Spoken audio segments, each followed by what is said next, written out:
तो last episode के and में हमने देखा था कि माउंट बुलाओ गोल्ड कंडेंसेशन मास्टर्स और गोलम उस क्रिएचर को फिर से पकड़ने के लिए उसके पीछे पड़ गए थे और दूसरी तरफ एलेक्स को एक सीक्रेट प्लेस से 5 एलिमेंटल प्लांट मिल जाता है। तो एलेक्स उस प्लांट को लेकर उस जगह से बाहर आ जाता है जहां वो क्रिएचर कॉल से उन मास्टर्स और गोलम से निपटने के लिए मदद मांगता है क्योंकि वो क्रिएचर बहुत इंजर्ड हो गया था, लेकिन कॉल इसके लिए मना कर देता है क्योंकि वो किसी लफड़े में नहीं पड़ना चाहता था। लेकिन वो मास्टर्स तभी कॉल पर अटैक कर देते हैं जिससे कॉल गुस्सा हो जाता है और उनसे लड़ने लगता है, लेकिन वो अकेला ही उन तीनों से नहीं लड़ सकता था जिसकी वजह से वो सभी मुसीबत में पड़ जाते हैं। लेकिन उसी वक्त वहाँ गॉड ल्यू आ जाती है। अब आगे तो एपिसोड 81 की शुरुआत में गॉड ल्यू उन दोनों मास्टर्स और उस गोलम को अपनी ट्री वाइन से पकड़ लेती है, पर इससे माउंट बुलाओ के मास्टर को गुस्सा आ जाता है और वो उन ट्री वाइन्स को तोड़कर गॉड ल्यू पर हमला कर देता है। लेकिन गॉड ल्यू सिर्फ अपने एक लीफ का इस्तेमाल करके उस मास्टर को मार देती है। ये देखकर वो गोलम और दूसरा मास्टर चौंक जाते हैं। तभी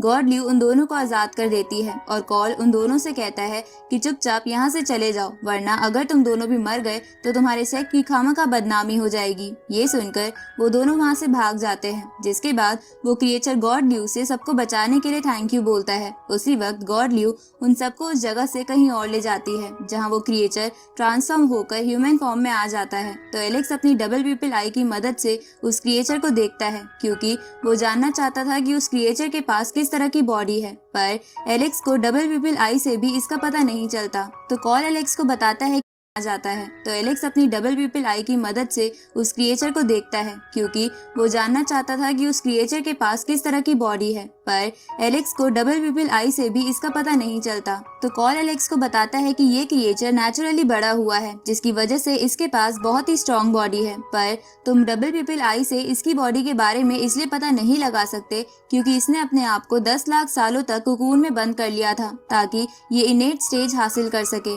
ये सुनकर एलेक्स बोलता है कि मैंने इनेट और नॉन इनेट के बारे में सुना तो है, पर मैं ना ही इसका मतलब जानता हूँ और ना ही इसमें डिफरेंस। तो गॉड ल्यू एलेक्स को बताती है कि इनेट और नॉन इनेट कल्टीवेटर्स लगभग सेम होते हैं, बट उन दोनों में बस इतना सा डिफरेंस है कि इनेट कल्टीवेटर्स अपने जन्म के समय बहुत ताकतवर होते हैं और नॉन इनेट कल्टीवेटर्स धीरे धीरे ताकतवर बनते हैं। ये सुनकर एलेक्स गॉड ल्यू को इनेट और नॉन इनेट का मतलब समझाने के लिए थैंक यू बोलता है। इसके बाद एलेक्स गॉड ल्यू से कहता है कि मुझे आपसे एक और क्वेश्चन पूछना है कि आपकी रियल बॉडी तो ट्री स्पिरिट की है और इस क्रिएचर की भी पहले वाली बॉडी ही रियल थी, तो आप दोनों ने ह्यूमन फॉर्म क्यों ले ली? तो गॉड ल्यू एलेक्स को बताती है कि ह्यूमन फॉर्म कल्टीवेशन के लिए बहुत ही सुटेबल होती है, साथ ही ये इमोर्टल बनने में हमारी मदद करती है। ये सुनकर एलेक्स कॉल से पूछता है कि तो तुमने अब तक ह्यूमन की फॉर्म क्यों नहीं ली? जिस पर कॉल एलेक्स को बताता है कि उसकी करंट बॉडी भी कल्टीवेशन के लिए सुटेबल है, इसलिए उसे ह्यूमन फॉर्म लेने की जरूरत ही नहीं पड़ी। तभी कॉल हंसने लगता है और एलेक्स से कहता है कि क्या तुम्हें पता है कि इस क्रिएचर की रियल बॉडी में कभी विंग्स थे ही नहीं, बल्कि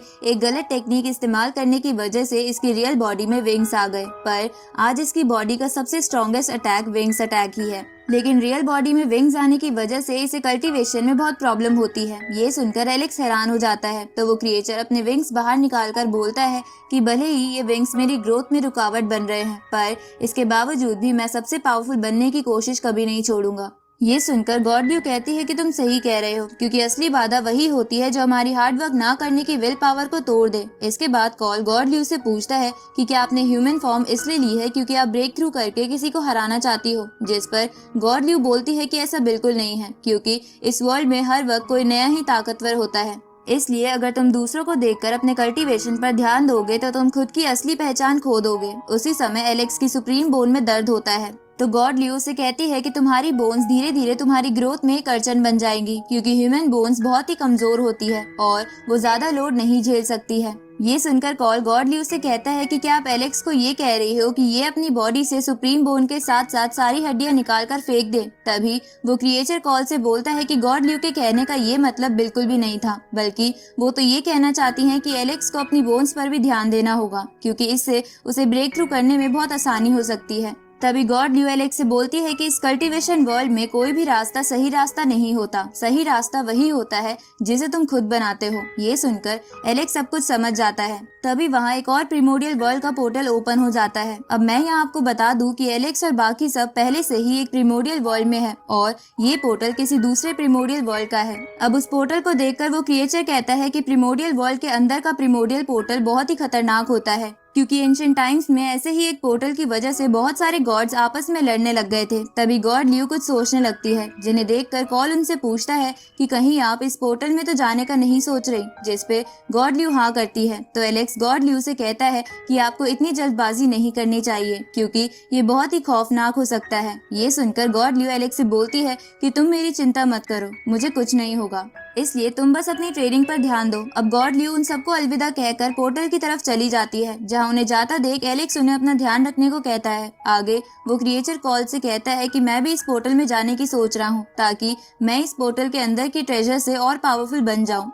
और अपर वर्ल्ड में और भी तबाही मचा सकूं। तो कॉल उस क्रिएचर से कहता है कि ठीक है, तो मैं भी तुम्हारे साथ चलता हूँ। ये सुनकर एलेक्स कॉल से कहता है कि अगर तुम भी इस पोर्टल में चले जाओगे तो मेरे पेरेंट्स की प्रोटेक्शन कौन करेगा। जिस पर कॉल एलेक्स को कहता है कि जब तक तुम्हारे पेरेंट्स फ्लैग फॉर्मेशन में हैं तब तक उन्हें कुछ नहीं होगा, इसलिए तुम चिंता मत करो, और अगर कुछ होता है तो मैं आ जाऊंगा, लेकिन अभी मेरा पोर्टल में जाना जरूरी है क्योंकि गॉड ल्यू को भी हेल्प की जरूरत पड़ सकती है। अब कॉल एलेक्स को उसी प्रिमोडियल वर्ल्ड के किसी और पार्ट में भेज देता है और खुद उस क्रिएचर के साथ नए प्रिमोडियल वर्ल्ड में चला जाता है। इधर एलेक्स को उस नए एरिया में पहुंचने के बाद अपने आसपास बहुत सारी हड्डियां और लावा स्टोन्स दिखते हैं। तभी एलेक्स बोलता है कि मैं अपने पेरेंट्स की प्रोटेक्शन के लिए सिर्फ कॉल पर ही डिपेंड नहीं कर सकता, इसलिए मुझे जल्द से जल्द खुद भी बहुत ताकतवर बनना होगा। उसी समय उस जगह पर भूकंप आने लगता है, तो एलेक्स एक पत्थर के पीछे छुप जाता है। तभी एलेक्स वहां से एक गोल्डन क्रो को जाते हुए देखता है, जिसका साइज बहुत ही बड़ा था। तो एलेक्स उसे देखकर कहता है कि ये बर्ड बीस्ट दुनिया के सबसे ताकतवर बर्ड बीस्ट में से एक है, जो दुनिया से बहुत पहले ही विलुप्त हो गए थे, लेकिन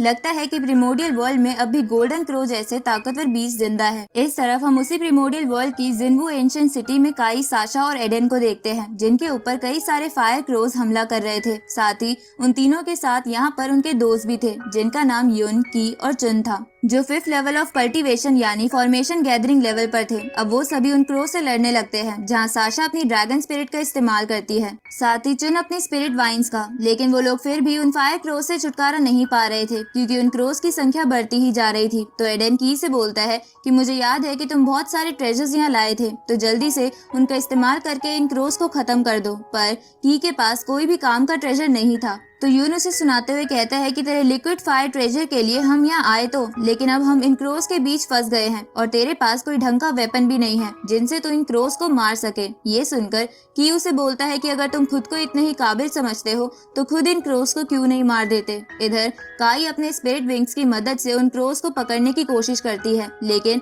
वो क्रोज उसे दूर फेंक कर उस पर बहुत पावरफुल अटैक कर देते हैं। लेकिन तभी वहाँ एलेक्स आकर काई को बचा लेता है। इसके बाद एलेक्स अपनी स्पेयर से उन क्रोज के लीडर पर हमला करता है, लेकिन वो लीडर उस अटैक से बच जाता है। तो एलेक्स अपनी लायन बीस्ट की टेक्निक का इस्तेमाल करके उस लीडर को मार देता है, जिससे बाकी क्रोज भी मर जाते हैं। अब काई एलेक्स को उसकी जान बचाने के लिए थैंक यू बोलती है। तो साशा काई को छेड़ते हुए कहती है कि लगता है तुम्हारा हीरो तुमसे फिर से मिलने आ गया। ये सुनकर काई शर्माने लगती है। तभी की और युन बोलते हैं कि अगर ये उन क्रोज को नहीं मारता फिर भी हम सब मिलकर उन्हें खत्म कर ही देते। अब एडेन एलेक्स से कहता है कि हमने अभी एक गोल्डन क्रो के ग्रुप को यहाँ से एक एंसेस्टर लैंड की तरफ जाते हुए देखा था, इसलिए हम भी उसी ही डायरेक्शन में जाने वाले हैं, क्योंकि हो सकता है कि इसकी वजह से हमें बहुत अच्छे अच्छे ट्रेजर्स मिल जाए। ये सुनकर एलेक्स उनके साथ चलने लगता है। जहाँ एक जगह समंदर आ जाता है तो एडेन की से उसकी ट्रेजर बोट निकालने को कहता है, तो की वो बोट निकाल लेता है, जो कि बहुत ही बड़ी बोट थी। इसके बाद वो सब एक एक कर बोट पर चढ़ जाते हैं, जहाँ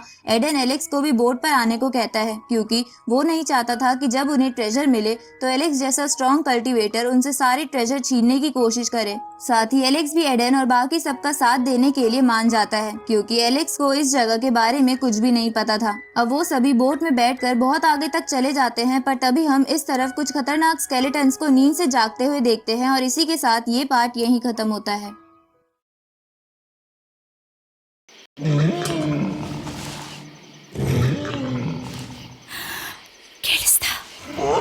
ಗಂಟಲಲ್ಲಿ ಕೆರೆತ ಮತ್ತು ಕಟ್ಟಿದ ಮಗು ಅದು